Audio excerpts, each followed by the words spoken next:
É uma pessoa muito, muito especial. E glória a Deus por estarmos todos juntos aqui.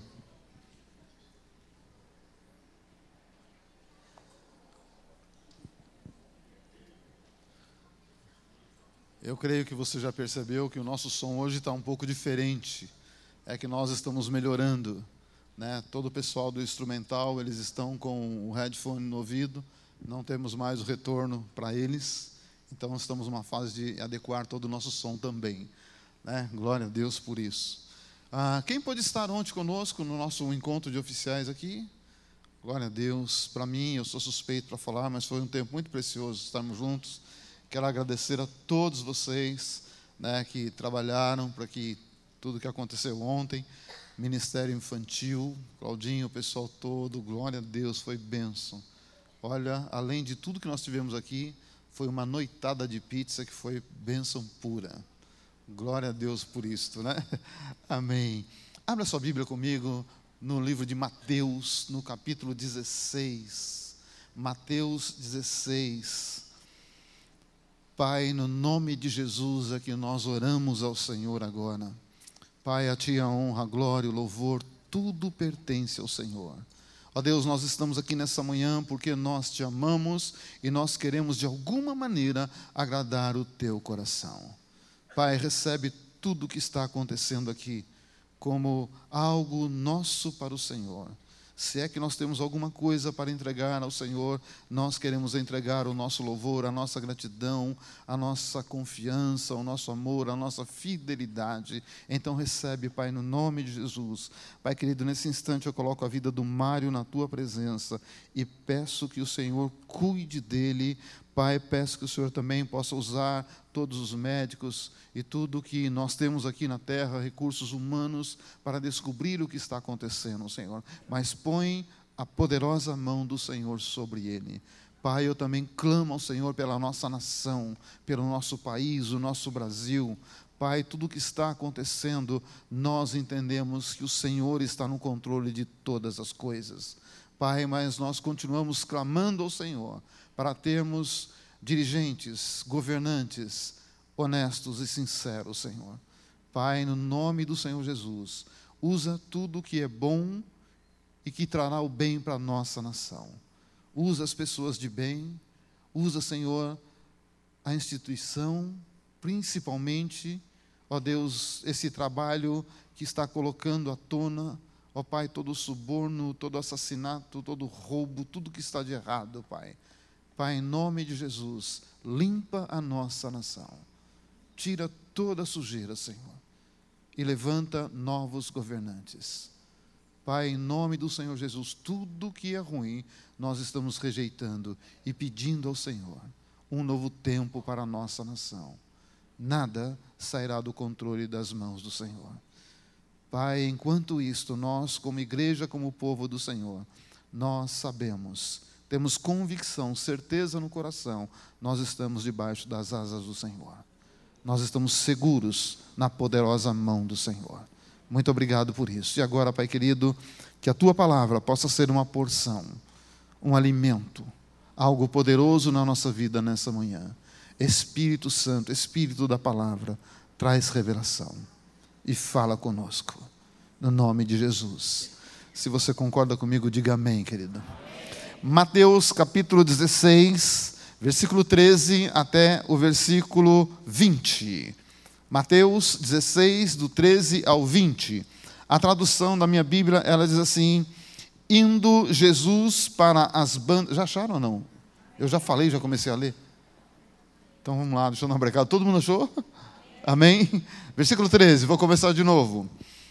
Indo Jesus para as bandas de Cesareia de Filipe, perguntou aos seus discípulos: o que o povo diz a respeito do Filho do Homem? E eles responderam: uns dizem que é João Batista, outros que ele é Elias, outros Jeremias, e também tem alguns que dizem que ele é um dos profetas. Mas vós, o que vocês falam a meu respeito? Respondendo Simão Pedro, diga comigo, Simão Pedro. Ele disse: tu és o Cristo, o Filho do Deus vivo. Então Jesus lhe afirmou: bem-aventurado és Simão Barjonas. Diga comigo, Simão Barjonas. Porque não foi carne e sangue que te revelou, mas o meu Pai que está nos céus. Também eu te digo que tu és Pedro. Diga comigo, Pedro. E sobre esta pedra edificarei a minha igreja, e as portas do inferno não prevalecerão contra ela. Dar-te-ei as chaves do reino dos céus. O que ligares na terra terá sido ligado nos céus. O que desligares na terra terá sido desligado nos céus. Então advertiu os seus discípulos de que a ninguém dissesse ser ele o Cristo. Amém, queridos? Só até aí. Olha, eu quero pensar com você nessa manhã sobre o poder da influência. Como a influência exerce um poder sobre todos nós. Como nós somos influenciados pela influência de alguém, de alguma coisa, de uma circunstância, de um momento, de uma situação. Como existe um poder por trás disto. Esse texto aqui é muito interessante. Esse texto, na verdade, ele é o texto que dá origem à igreja que nós conhecemos como igreja evangélica, igreja cristã. Aqui Jesus estava, desculpe o termo, dando o pontapé inicial na sua igreja. Ele reúne os seus discípulos e leva os seus discípulos a um determinado lugar. E tudo tem um porquê. Nada que Deus faz é por acaso, tudo tem um porquê. Amém? Agora, antes de entrar no texto, eu quero pensar com você como o povo de Deus naquela época, como eles estavam vivendo. Quem eram eles? Que povo de Deus nós estamos falando? Deus escolhe um homem, uma mulher, e ali ele começa o projeto de um povo. Abrão e Sara. E ele começa a trabalhar e a criar, a constituir um povo para ele, o povo judeu. E quando Jesus vem, a Bíblia diz que Jesus veio para os seus.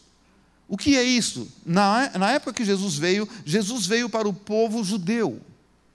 Jesus não veio para o romano, para o grego e para as demais nações. Jesus veio para o judeu. Mas diz a Bíblia que os seus não.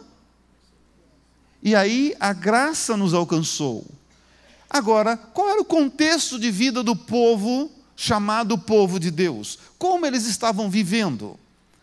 Como nós, povo de Deus, estamos vivendo hoje?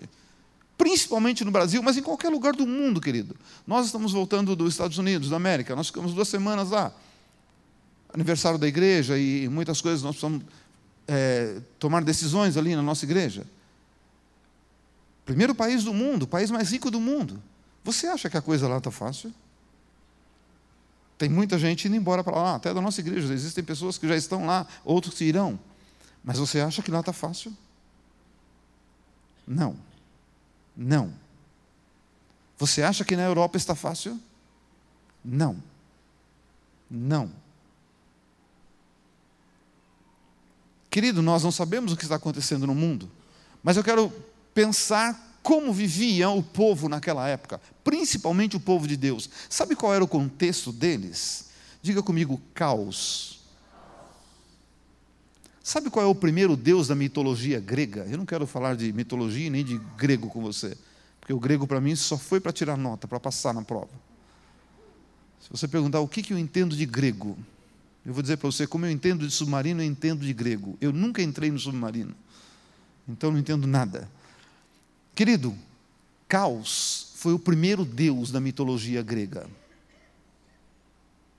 E eu quero dizer para você, é necessário o caos. Ninguém quer o caos, mas é necessário o caos. Porque se não tiver o caos, não tem nada para ser colocado em ordem. Alô? Difícil entender isso? Muito difícil. Mas você sabe por que só a família de Noé ficou? Porque o caos foi instaurado na terra. Porque a terra precisava de ordem.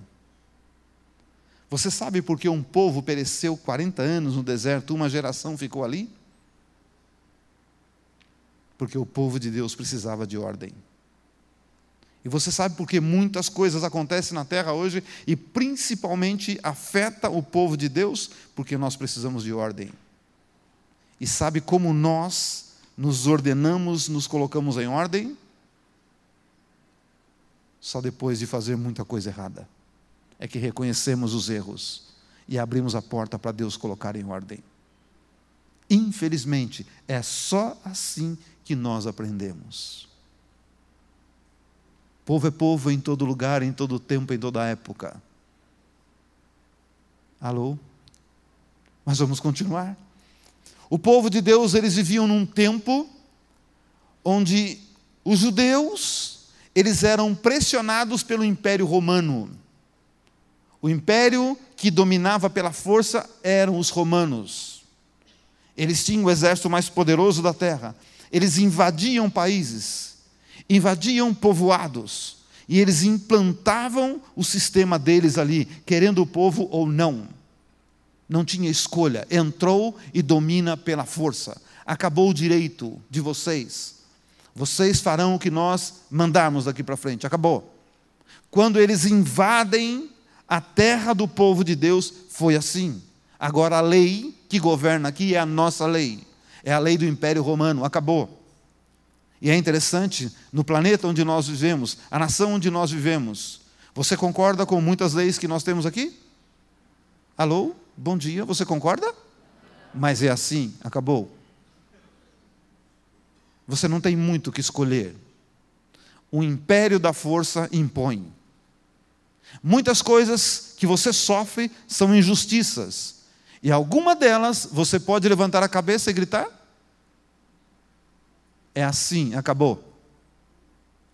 Do outro lado, o povo judeu, o povo de Deus, vivia debaixo de um outro domínio, o domínio do Império Grego. A cultura que mandava era a cultura grega. Só que a cultura, ela é interessante, ela abrange muito a vida de uma pessoa. Ela domina a vida de uma pessoa, ela tem o seu poder, a sua força. Para o povo judeu, o povo que acredita em um Deus único e soberano e que reina, vem um e diz para eles: nossa cultura domina vocês, e não tem nada de um Deus só aqui não. Nós acreditamos e criamos muitos deuses. E a cultura que domina o mundo é a nossa e não a de vocês. Nós vivemos num país laico, com muitas religiões. Isso é bom. Mas você acredita num Deus único? Você acredita no Espírito Santo? Você acredita em Jesus? Você acredita em Deus Pai? Você acredita no poder do Espírito Santo? Você acredita na cura que vem através do poder do Espírito? Você acredita na lei da semeadura? Você acredita que Jesus morreu por você? Que Jesus morreu por nós? Que nós vamos aos céus porque Jesus sacrificou a vida dele por nós? Mas as outras pessoas acreditam assim? E é assim. O caos imperava naquela época. O caos impera hoje. Agora, o poder da influência do caos não pode nos dominar. Não está acendendo, João? Não está acendendo. Não, aqui é o Geazi. Eis que te manjo. É o poder do caos. Não adianta. Agora nós precisamos entender isto e entender qual a ideia de Jesus quando ele chega. Jesus chegou na terra e é interessante você ver a conversa dele aqui. Primeiro Jesus reúne os seus discípulos, isso aqui foi uma conversa com os discípulos, isso aqui não foi uma conversa com multidões, isso aqui não foi uma pregação para multidões, isso aqui foi uma conversa com os mais chegados, e Jesus ainda termina a conversa dizendo para os seus discípulos: não digam nada a ninguém que eu sou o Cristo. Foi ou não foi que terminou esse texto? Aqui uma conversa muito particular. E Jesus pega os seus discípulos e leva para um lugar muito especial, porque Jesus sabia da influência daquele lugar. Por favor, Elton, você me ajuda aqui, querido? Dá uma olhada nessa imagem aqui que vai aparecer no telão. Porque Jesus leva os seus discípulos para Cesareia de Filipe. Filipe foi filho de um imperador romano, depois se torna imperador também. E em homenagem a esse imperador, dá-se o nome desse lugar, Cesareia de Filipe. Aqui é o Monte Hermon, querido. Monte Hermon. Isso aqui, ó, é o começo do monte. Um monte é muito grande. Isso daqui é uma das primeiras cavernas que nós encontramos no Monte Hermon. Isso aqui é um rio de água que desce do Monte Hermon. Dia e noite tem água nesse rio. Você pode estar aqui embaixo numa temperatura de 50 graus. Quando você pega essa água é geladinha. Você entra nesse rio, você fica pouco tempo, porque a água é gelada. Você pega uma garrafa ou um copo com água, ela parece que foi tirada da geladeira. Dia e noite esse rio assim. À medida que você vai subir no monte, a gente sobe pouco esse monte. À medida que você vai subindo, você encontra várias cavernas como essa. Não sei se dá para você ver isso aqui, ó. Isso aqui é um espaço talhado na pedra, porque esse Monte Hermon, ele é o monte mais alto, provavelmente mais alto de Israel, e era um monte onde todas as religiões pagãs cultuavam os seus deuses. Caverna como essa aqui, essa caverna especificamente tem uma mesa de pedra, onde eram oferecidos sacrifícios humanos. E à medida que você vai subindo, você encontra várias cavernas como essa, onde cada religião fazia o seu sacrifício, onde cada religião colocava o seu Deus. Coloca outra para mim, Elton, por favor. Aqui é o topo do Monte Hermon. É uma montanha muito grande. E o tempo todo lá em cima tem neve. E não para de descer água. Não para. Obrigado, Elton. Por que eu trouxe isso aqui para mostrar a vocês? Porque logo depois aqui, não precisa mudar a página não, logo depois no capítulo 17, nós vamos ter a transfiguração de Jesus nesse lugar. Capítulo 16, Jesus dá um início à sua igreja. No capítulo 17, ele leva 3 só dos seus discípulos. Nessa reunião do 16, ele leva todos os discípulos. No capítulo 17, ele leva 3, Pedro, Tiago e João. E nesse monte, ele é transformado. Pedro, Tiago e João, vem Jesus transformado e vem Moisés e Elias conversando com Jesus. Isso é para uma outra pregação. Entendeu? Vamos voltar para o capítulo 16. Por que Jesus levou os seus discípulos no capítulo 16 e levou 3 deles no capítulo 17, neste lugar especificamente falando? Porque esse lugar aqui, essa fonte de água que se transforma num rio, é a principal fonte que abastece o Rio Jordão. E dia e noite sai água desse rio, dia e noite sai água, dia e noite. E é um volume muito grande, com peixes e tudo mais. Esse lugar para o povo judeu é especial, muito especial. Muito. E onde as religiões pagãs, onde a cultura grega impôs ao povo judeu os seus deuses. Onde os romanos impuseram ao povo judeu a sua força e os seus deuses. Porque os romanos também acreditavam em muitos deuses. E usaram esse lugar aqui para impor ao judeu. Então essa montanha era cheia de espaço de sacrifício. Cheinho. Desculpe, não estou aqui para falar mal de religião, mas é como você vê um lugar onde é oferecido sacrifícios, trabalhos de feitiçaria. Isso aí era prática. Para o judeu isso era uma abominação, uma agressão. E quando Jesus leva os seus discípulos ali, e ali ele começa a igreja. Quando Jesus leva os 3 e é transformado, sabe qual foi a mensagem, a influência daquele lugar que Jesus, no monte da transformação, da transfiguração, que é esse monte, Jesus estava passando uma mensagem para os 3 discípulos: olha, tudo que está aqui embaixo não é Deus, é falso, é demônio.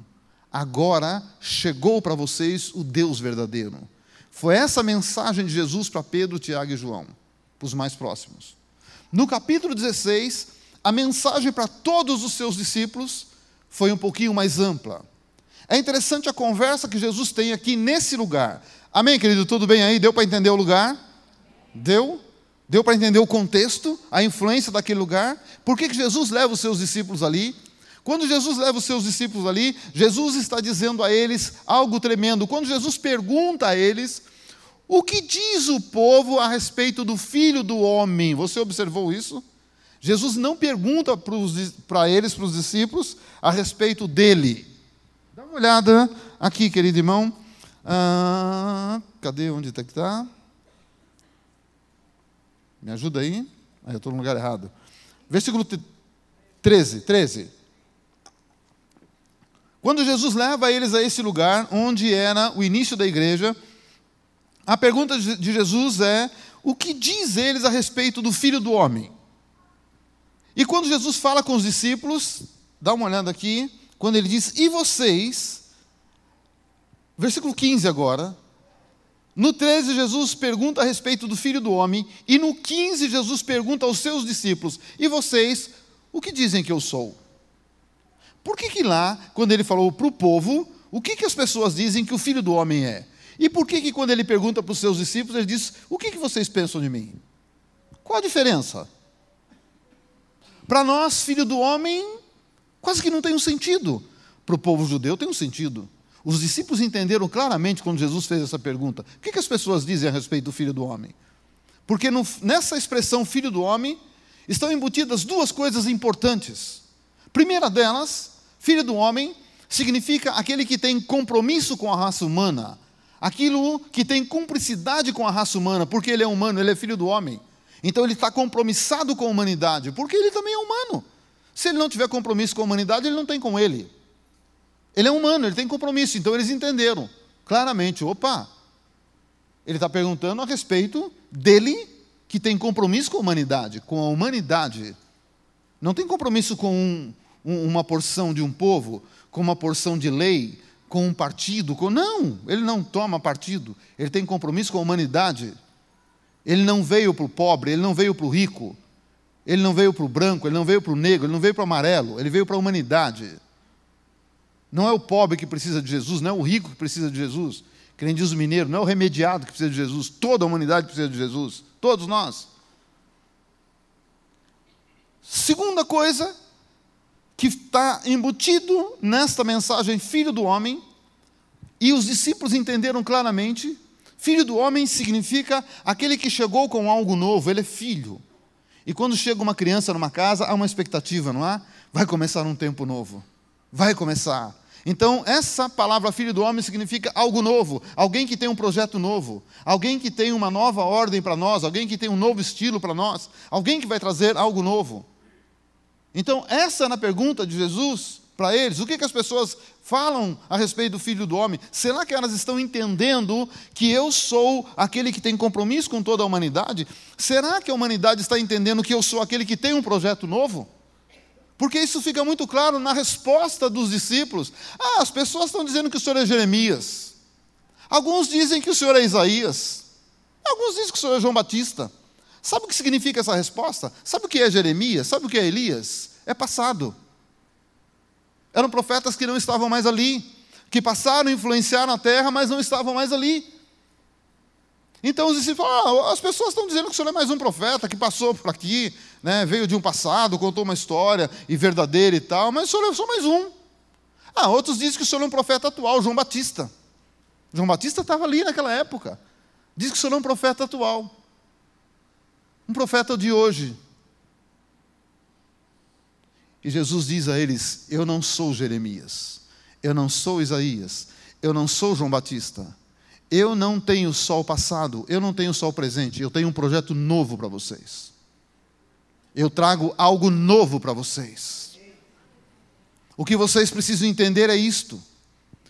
Toda a profecia, todos os profetas falaram da minha vinda, falaram o que eu seria. Vocês não entenderam direito, mas eu não sou eles. João Batista preparou o meu caminho, mas eu não sou João Batista. Eu não sou mais um profeta. Eu sou filho do Deus vivo. E eu trago algo novo para vocês. E eu quero que vocês entendam o que eu trago para vocês. É isso que eu quero. E aqui eu quero pensar com você a influência, o poder dessa influência. Querido irmão, nossas igrejas, sabe, Brasil e alguns países, as nossas igrejas estão cheias. Graças a Deus por isso, é muito bom. Mas será que a grande maioria está entendendo o projeto de Jesus? Ou será que a grande maioria está pensando naquilo que Jeremias falou, Isaías falou, Elias falou, Eliseu falou, naquilo que João Batista falou, e não entenderam o que o profeta do futuro diz? Não é o que ele disse, não é o que ele dirá, é o que ele diz, porque ele é o hoje e ele é o amanhã. Será que nós estamos entendendo o que ele diz? Querido, muito mais do que frequentar uma igreja, muito mais do que ter uma religião, muito mais do que participar de uma igreja, o projeto de Jesus é para que todo cristão seja uma igreja. O projeto de Jesus não é ter, é ser. Porque a hora que nós entendemos que nós somos igreja, que nós não temos uma igreja simplesmente, nós somos. A hora que nós entendemos que eu sou a igreja, eu não frequento a igreja, nós vamos entender o projeto dele. Porque o projeto dele não é pequeno. Mas eu penso que uma das minhas dificuldades é entender esse projeto de Jesus. E isso fica muito claro que nós não entendemos ainda. Porque, querido irmão, quando Jesus pergunta aos discípulos agora, e vocês, o que vocês pensam a meu respeito? Agora ele não fala do Filho do Homem. E vocês, o que vocês pensam a meu respeito? Na hora, é interessante, quem é que responde? Olha o... Deu quebra-cabeça. Amém. Olha o versículo 16. Quem é que respondeu? Quem que diz aí que respondeu? Simão respondeu. Agora é interessante a resposta de Jesus para Simão Pedro. Se você olhar agora, vocês estão me entendendo, querido, amém? Versículo 17, Jesus olha para aquele que respondeu, que o versículo antes diz que era Simão Pedro. Jesus olha para ele e diz, olha, não foi carne e sangue que te revelou, mas foi meu Pai. Agora, como é que ele chama o Pedro? Como é que ele chama? Diz de novo. Sabe o que significa essa palavra Simão Barjonas? A palavra Simão significa homem que vacila. Homem que vacila. No nosso famoso português, o vacilão. Você é o vacilão, cara.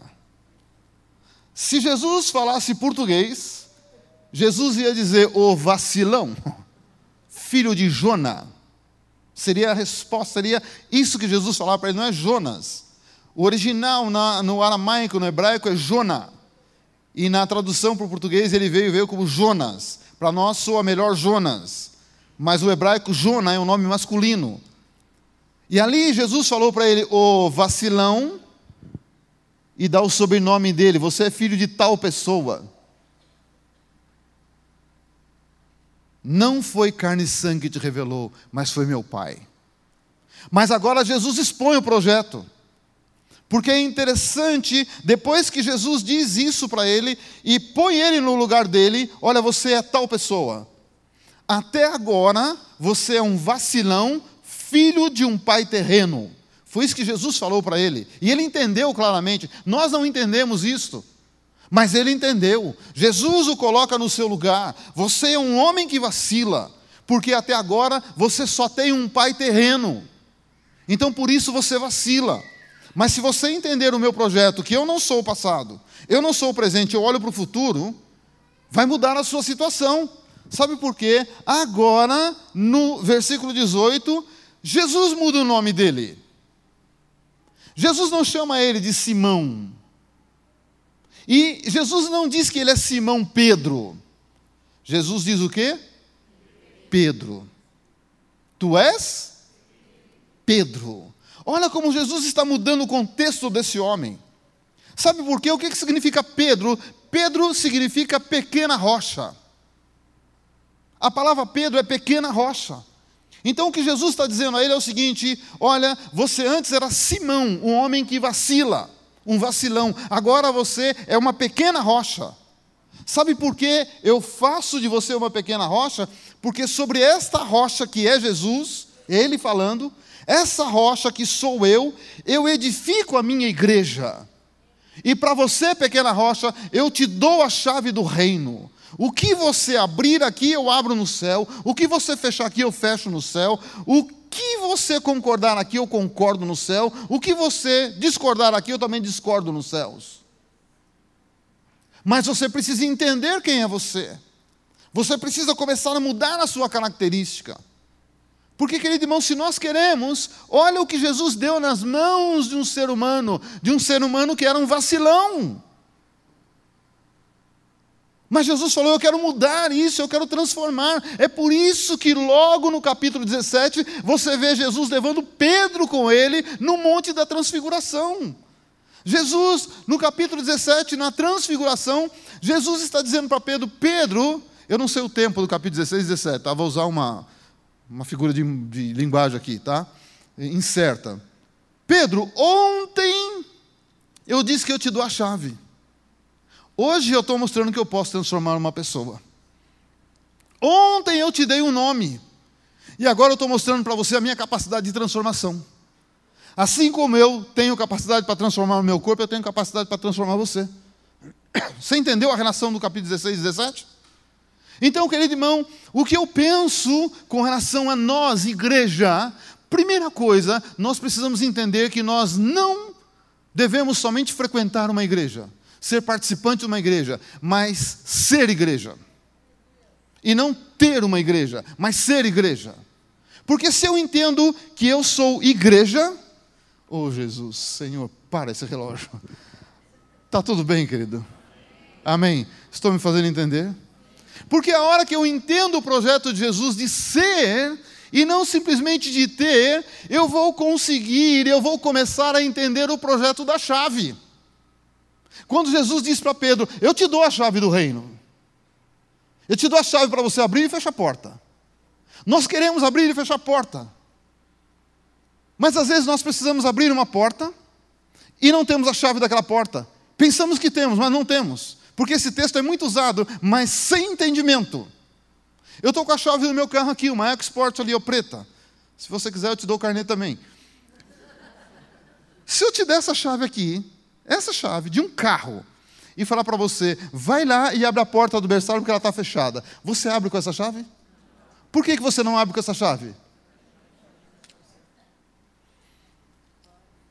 Você tem a chave, mas não entendeu. E sem entendimento você não abre nada. Porque você vai estar com a chave sem valor. O que eu percebo é que muitas vezes nós estamos com um molho de chave na mão sem valor. Porque não tem entendimento, não entendi o projeto. Eu quero ter a chave, mas eu não entendi o projeto. Porque eu não sou. Eu tenho. Porque quando Paulo explica com relação ao corpo humano, Paulo está explicando com relação à igreja. A igreja é um corpo. Nós somos um corpo. Nós somos um corpo. Você é um corpo. Ou você frequenta o seu corpo? De vez em quando você dá uma saidinha dele e vai dar uma banda por aí. É assim que funciona? Paulo fez a relação do corpo com a igreja. Você não frequenta o seu corpo, você é o seu corpo. A hora que você sair dele já era, irmão. Bye, bye. Terra do pé junto. Mas a grande maioria frequenta igreja, e não é igreja. Sabe por que é claro isso? Olha, continua me amando. Porque a hora que eu entender que eu sou igreja, que eu sou corpo, eu sou membro do corpo, dá uma olhada para o seu corpo aí. Tem 2 pés aí embaixo? Tem 2 mãos? Você enxerga os teus olhos, que são 2? Não, mas você sabe que eles estão aí. Amém? Agora, de vez em quando, você, que é um corpo, mas você resolve se reunir com o seu dedinho do pé. Oi, tudo bem? Como é que você está? Nossa, como você é bonitinho. Olha, eu quero te falar a respeito da orelha. Ô orelhão, misericórdia. Mas também existem coisas no corpo que param de crescer. A orelha nunca para de crescer.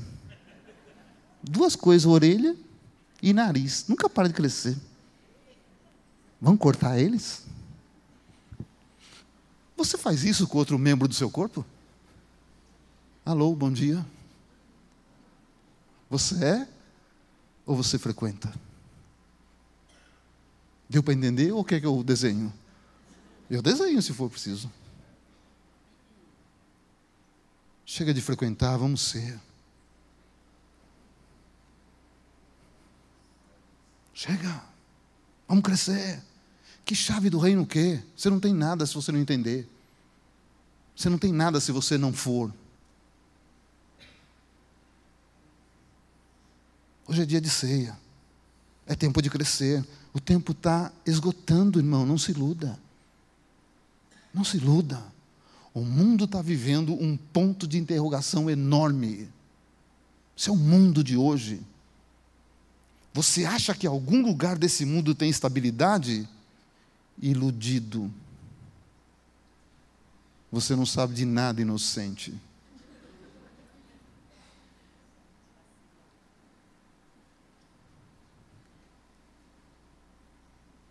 De vez em quando você se reúne e fala assim: ô mão, vamos fazer um negócio? Esse pé está dando um trabalho, vamos cortar ele?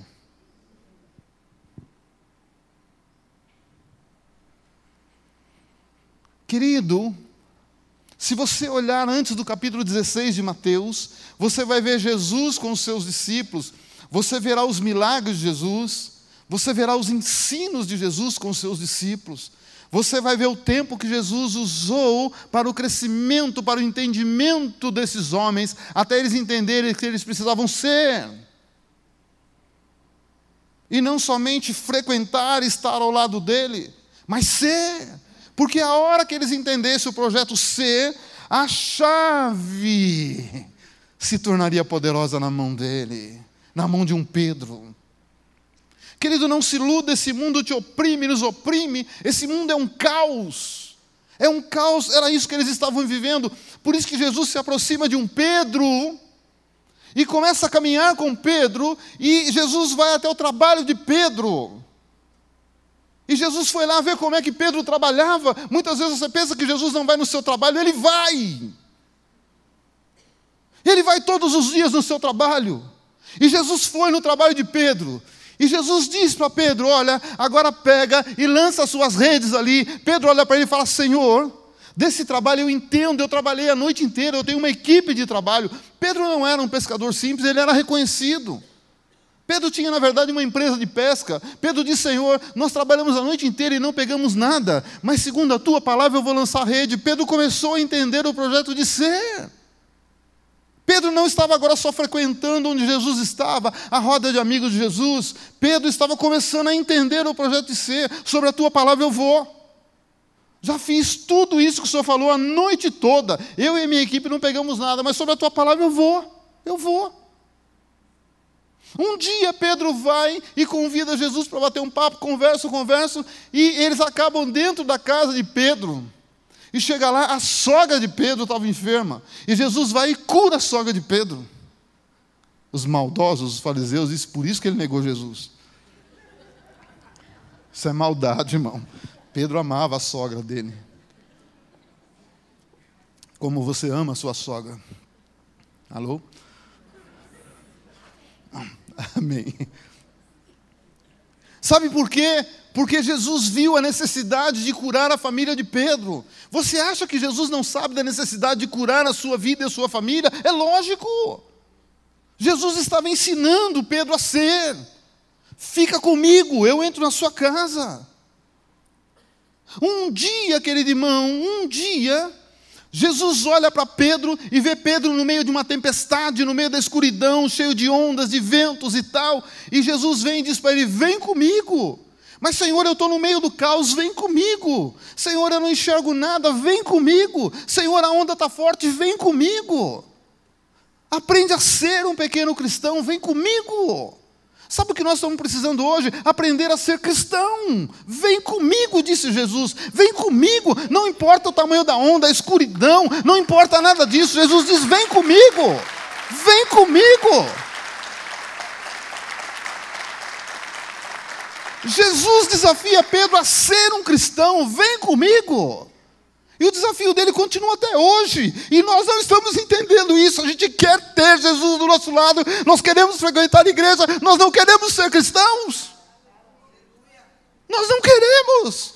Mas eu quero ter chave para abrir um monte de coisa. Não terá enquanto não entender o projeto. Não vai adiantar nada. Porque quando Jesus dá a chave, Jesus dá um poder enorme nas mãos de Pedro. Enorme. Querido, como nós precisamos crescer, deixar de ser religioso, deixar de pensar que o projeto de Jesus é só para ficarmos em quatro paredes, ouvindo o sermão, louvando, levantando a mão, e não vivendo nada do que nós ouvimos, não vivendo nada do que nós cantamos. Isso não é projeto de Jesus, isso é projeto humano, isso é religião. Isso é religião pura. O projeto de Jesus vai além disso, é ser. É ser. Querido Jesus, tinha uma noite que ele não tinha onde dormir, ele estava preocupado com isso, estava nada, o projeto dele era maior do que uma cama. Jesus chegou na beira de um lugar que cobrou pedágio, ele mesmo estava sem o dinheiro, cobraram o Pedro. Jesus estava preocupado, não estava nada, o projeto dele é muito maior do que um pedágio. Às vezes nos preocupamos com tantas coisas que são pequenas, porque não entendemos o projeto. Não vamos abrir porta. Como nós precisamos crescer. Como nós precisamos ser. Tão maravilhoso quando Jesus olha para Pedro no final de toda a história. Jesus olha para Pedro e fala, ele entendeu o projeto. Sabe, querido, as nossas lutas, as nossas dificuldades, elas são tremendamente necessárias. E muitas vezes o caos que nós vivemos, esse caos é necessário para nos fazer crescer. Porque é interessante como nós só aprendemos com as coisas ruins. Como nós não temos a capacidade de aprender com as coisas boas. Como nós não temos a capacidade de aprender com aquilo que vimos e ouvimos. Mas somente com aquilo que nós precisamos experimentar. E muitas vezes precisamos experimentar o caos para entender. Então, a vida ela é feita assim. Eu queria poder dizer a você que não é assim. Mas não é verdade. Nós precisamos passar por lutas e dificuldades, porque através das lutas e dificuldades nós vamos crescendo. E entre todas as lutas que nós passamos na vida, existe uma que vai nos marcar para sempre. Mas é ali que está realmente a resposta que nós damos a Deus. Eu entendo o Senhor. Eu não entendo a situação, mas eu entendo o Senhor. O Senhor é o dono da história. O Senhor é o dono da verdade. O Senhor é o dono da vida. Eu entendo o Senhor. Não entendi nada da situação, mas eu entendo o Senhor e estou aqui. Estou aqui. E quando Pedro foi ser crucificado, diz a história, que quando foram crucificar Pedro, ele disse, me crucificar tudo bem, mas em pé não, por favor, vira de ponta cabeça, eu não sou digno de ser crucificado como meu Senhor. Duro momento para Pedro, mas eu creio que esse momento, o Senhor olhou e disse, ele entendeu o projeto. Porque o projeto de Deus não termina aqui. O projeto de Deus é muito mais do que essa terra. E nenhum plano de Deus pode ser frustrado. Nenhum. E nós estamos tão apegados a esse mundo, tão apegados a essas coisas desse mundo, que nós não entendemos o ser cristão. Ser cristão é viver um tempo nessa terra e saber que nós não somos daqui. Existe algo maior, algo eterno nos esperando. Mas nós somos apegados aqui. Amém, querido? E eu quero... O relógio me trai. Por favor, adianta um pouquinho a sua Bíblia em João capítulo 20.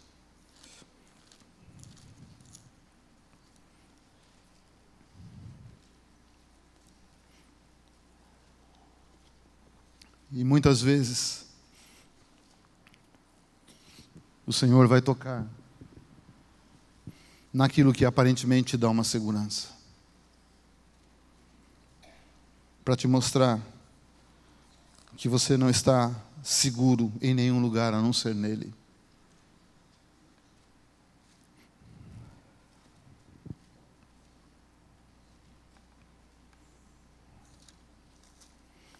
Não estava achando aqui no capítulo 20, lógico que eu estava em Lucas.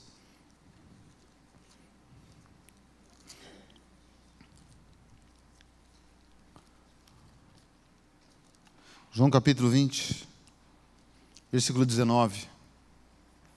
Diz o texto: ao cair da tarde daquele dia, o primeiro da semana, que no nosso caso é hoje, que é domingo, né?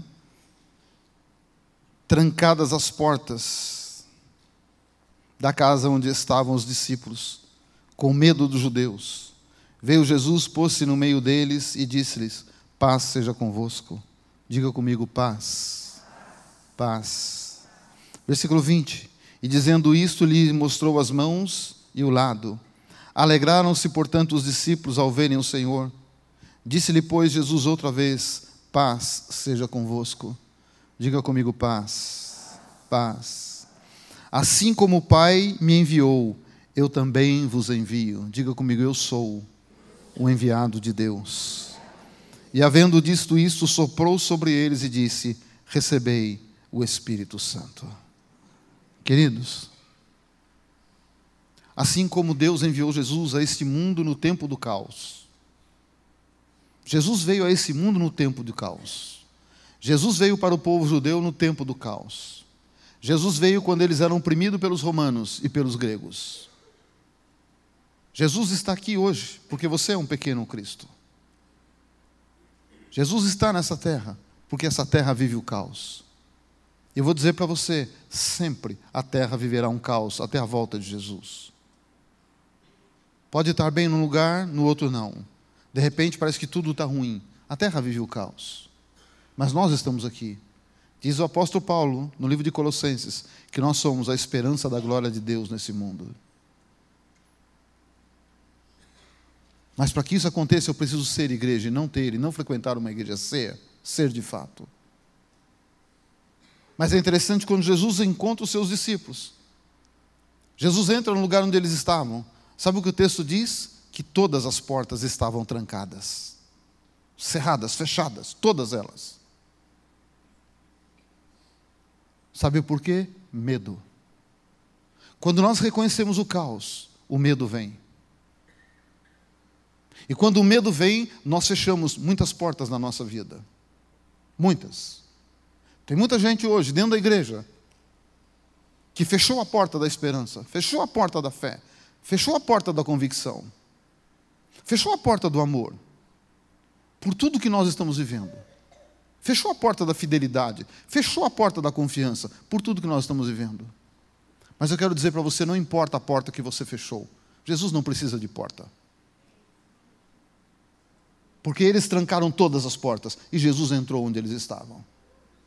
Porque não foi você que escolheu Deus, foi Deus que te escolheu. E você não está aqui porque você quer, é porque Deus quer. Porque Ele te escolheu. E você não está no mundo hoje porque você quer, porque você nem pediu para nascer. Mas é interessante como algo verdade impregna no nosso coração e nos apegamos às coisas sem saber de uma verdade. Ninguém aqui quer morrer. Ou você quer morrer? Se você quiser, vem cá, eu oro por você agora.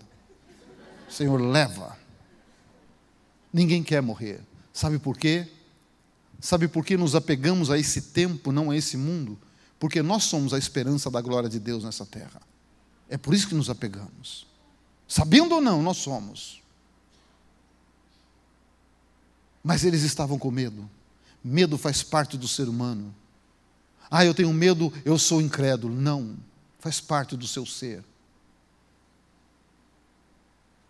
Mas, querido irmão, quando Jesus entrou e percebeu aquilo lá, Jesus diz para eles 2 vezes: paz, paz. Vocês precisam de paz. Porque na paz você pensa, na paz você planeja, na paz você confia, na paz você caminha. Quando não há paz, não tem como ter esperança, caminhar, não tem como. E Jesus reúne aquilo ali, fechadinho. Mostra: eu sou o Senhor, a minha mão está furada, o meu lado também. Mas Jesus disse: recebam o Espírito Santo. Soprou sobre eles. Porque eles precisavam daquilo naquele momento. Eles precisavam de um mover sobrenatural para trazer paz.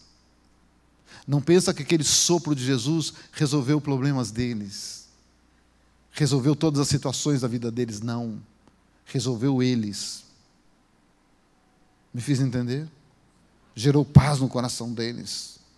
Porque gerando paz no coração, trazendo a convicção de quem eles eram, você é um pequeno Cristo. Você não é mais Simão, vacilão, filho de Jona.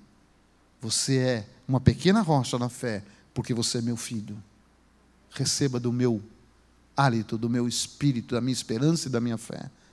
E aí eles saíram dali e foram viver o projeto de ser. Então, querido irmão, para compartilhar essa palavra, esse momento com você, eu orei bastante, busquei a Deus e tal. Eu não sei com quem Deus vai fazer e como Deus fará, eu não sei. Eu sou exatamente como você. Eu preciso desse sopro todos os dias na minha vida. Não sei a sua luta, sei as minhas.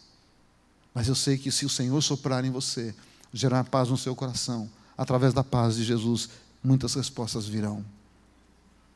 E você vai saber qual chave você vai usar para abrir a porta certa. Você não será mais o iludido com um grande molho de chave que não adianta nada para você. Porque você recebeu um poder muito grande do seu Senhor. Você recebeu. O que você precisa é saber abrir a porta certa. E eu queria ter um tempinho, querido. Não é muito, mas um tempinho para nós baixarmos a cabeça, esquecer de tudo e sermos ministrados pelo Senhor. As luzes vão se apagar. Se você quiser vir aqui à frente agora, pode vir, querido. Aproveita esse momento. Aproveita esse momento, porque daqui a pouco nós vamos soltar uma canção e eu quero que o Espírito Santo, através dessa canção, que Ele ministre no meu, no seu, no nosso coração, que Ele possa gerar a paz que nós precisamos, que Ele possa trazer a condição necessária para entendermos que nós somos igreja e não somente frequentamos, entender que somos um cristão, uma pequena rocha.